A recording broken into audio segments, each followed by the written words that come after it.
A national campaign to vaccinate tens of millions of Americans against the H1N1 or swine flu, as you know it, kicked off today. It'll be given via nasal spray and eventually by shots. Pregnant women and children who are at higher risk are to be given the first doses. Take a look. Hospitals in Memphis and Indianapolis among the first to get batches of the swine flu vaccine today. Their health departments are getting the shipments first, but other states are going to start receiving their shipments soon as well.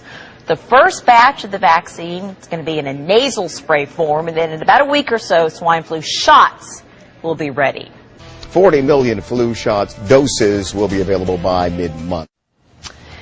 A lot of people, though, still split over whether or not to get the vaccine. Some people want it, some people don't. So we have asked Dr. Mehmet Oz, of course, of the Dr. Oz Show, to help us break down some of the concerns that are out there. Welcome to you. Good to see you. Thanks, Good to see you. So doctors' offices, as you know, are being swamped with calls right now because people are hearing that the vaccine is starting to become available.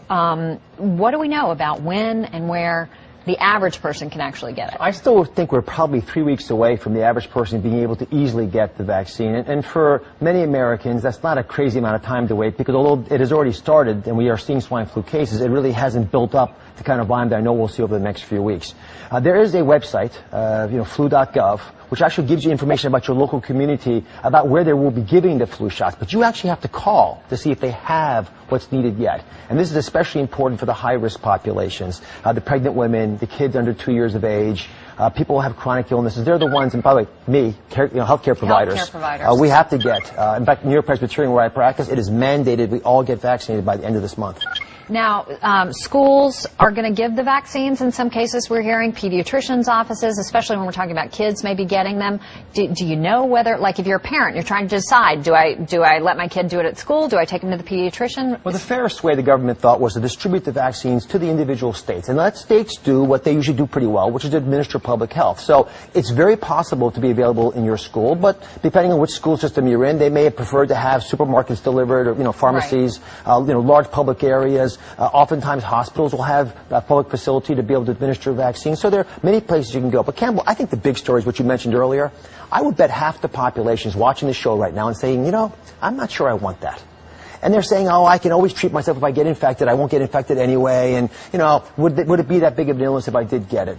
And I think we're actually wandering into a very interesting dilemma, which is that the government and healthcare providers are saying, we advise this. It makes sense to you. But if we push too hard, we actually build up more resistance. We've got to be very fair about saying, listen, this is just like a government warning a population about an oncoming hurricane.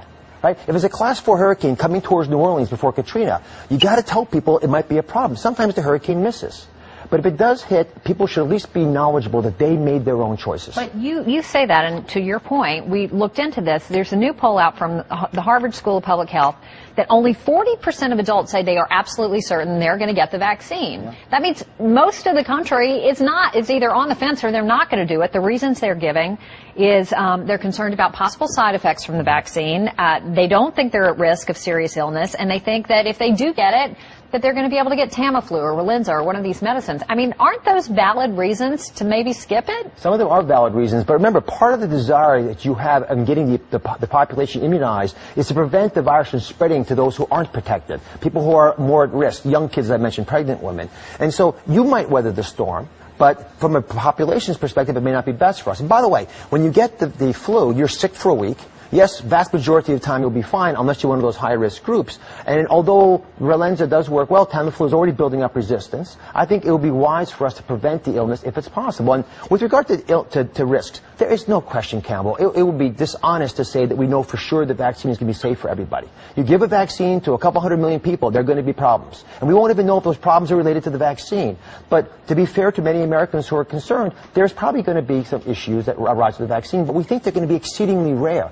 Even if they're as bad as they were in 1976 with the immunization given for the swine flu that resulted in Guillain-Barré, the incidence of getting that wasn't that much different from getting hit by lightning. The proverbial risk factor most of us shy away from. Look, you are telling a mother who is trying to decide myself whether to get my kids vaccinated when the time comes. And I'm reading this, 51% of parents, only 51% are absolutely certain. I'll be honest, I'm in that 50% that isn't absolutely certain. So how do you convince me? How do you convince the other parents out there that we need to do this? Campbell, I'm going to get it. Yes. If that helps at all, but I'll tell you, my wife is not going to immunize our kids. because I've got 4 of them, and when I go home, I'm not Dr. Oz, I'm Mr. Oz.